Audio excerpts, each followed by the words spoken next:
Hello everyone, once again welcome to Mathline channel. In this channel you will be getting a basic maths lesson every week. Those who have not watched the previous lessons, please watch from the beginning and continue watching for better understanding. Also share and forward to maximum number of students of all standard.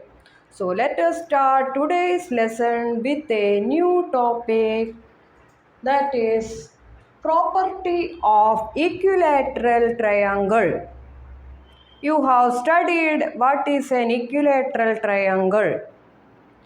When all the sides of a triangle are equal, then it is called equilateral triangle. Here we will study the property of equilateral triangle. You have studied the property of isosceles triangle, that is, when two sides are congruent, the angle opposite to them are congruent.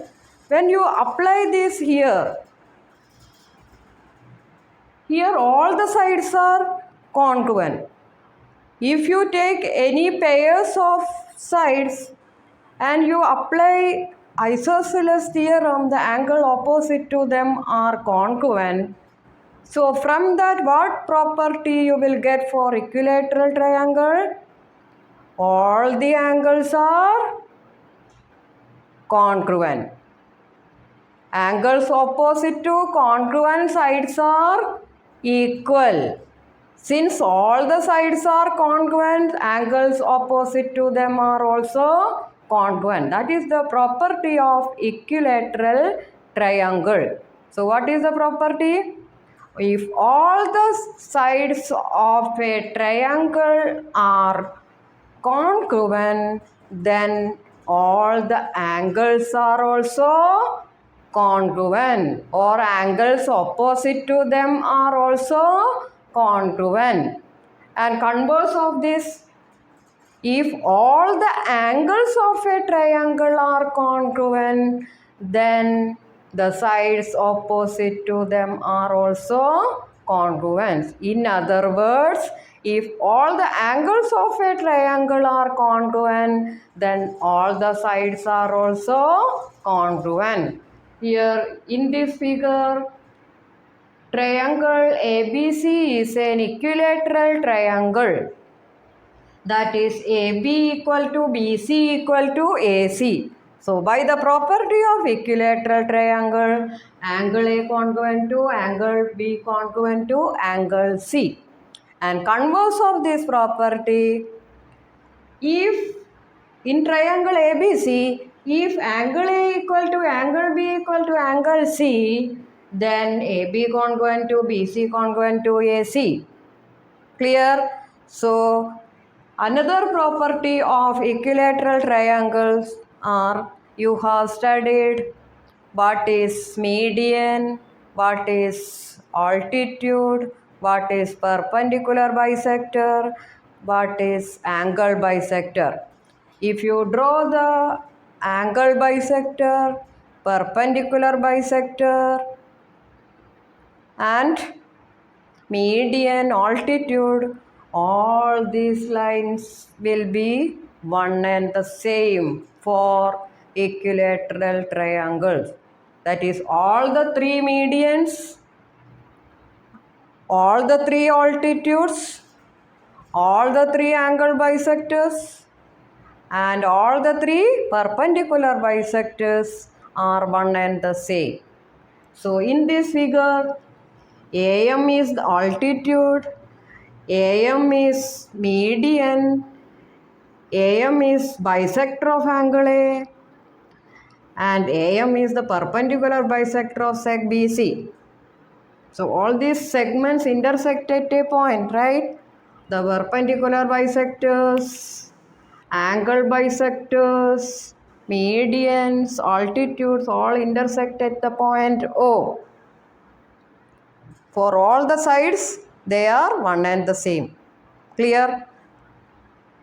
Understood that? Because all the sides are equal. M is the midpoint of BC. N is the midpoint of AC. P is the midpoint of AB. AM is perpendicular to BC. BN is perpendicular to AC. CP is perpendicular to AB. AM is the angle bisector of A. BN is the angle bisector of angle B. CP is the angle bisector of angle C. AM is the perpendicular bisector of BC. BN is the perpendicular bisector of AC. CP is the perpendicular bisector of AB. This is true only for equilateral triangle. This is a special triangle. All the sides are equal, all the angles are equal, and angle bisectors, perpendicular bisectors, median, altitude, all are same to all the sides.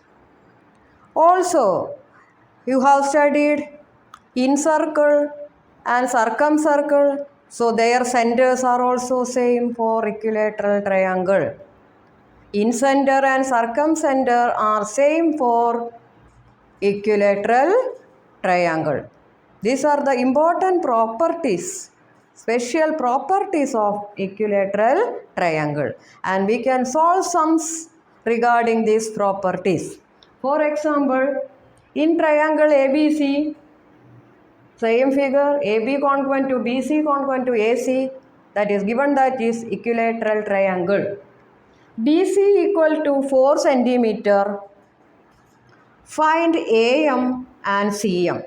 Given BC equal to 4 centimeter. Therefore, it is understood that AB equal to 4, AC equal to 4. And if this is the altitude, so you can consider this triangle ABM and apply Pythagoras theorem. Also, you can apply 30, 60, 90 theorem. How it is? Here angle, when you consider the triangle ABM, angle B equal to 60, angle M equal to 90. Therefore, angle BAM will be 30 degree, the remaining angle of the triangle. So, it is a 30, 60, 90 triangle. So, in order to find AM is the side opposite to 60 degree. Side opposite to 60 degree is root 3 upon 2 into hypotenuse. That is root 3 upon 2 into 4. AB also will be 4. So, 2 root 3 centimeter. Similarly, BM is the side opposite to 30 degree, that is equal to half of hypotenuse, that is half of BC or half of AB, it equal to 2. Also, you can find CM is half of BC. That way also you can find, because M is the midpoint of BC. Clear? So, anyway you can find the values. Only you have to remember the properties. Also, suppose you want to find the angle BOC. So, you have to consider the triangle BOC. Since BO is the angle bisector of angle B, angle OBC will be 30 degree because angle B is 60. Similarly, angle OCB equal to 30. So, two of the angle are given. So, we can find the third angle. Third angle is BOC, right? So, in triangle BOC, 30 plus angle BOC equal to 180 degree, or 60 plus angle BOC equal to 190, or BOC equal to 180 minus 60 equal to 120 degree. So, if any of the values are given, you can find the other values using the property of equilateral triangle. Understood the property of equilateral triangle? It is a very special triangle with all the sides congruent, all the angles congruent, and median, altitude, perpendicular bisector, angle bisector are one and the same to all the sides. Also, incenter and circumcenter are also same for equilateral triangle. That is all about the property of equilateral triangle. Thank you for watching this lesson. Please share and forward as much as possible to the students of all standard. See you next week with a new topic. Have a nice day. Bye bye. See you.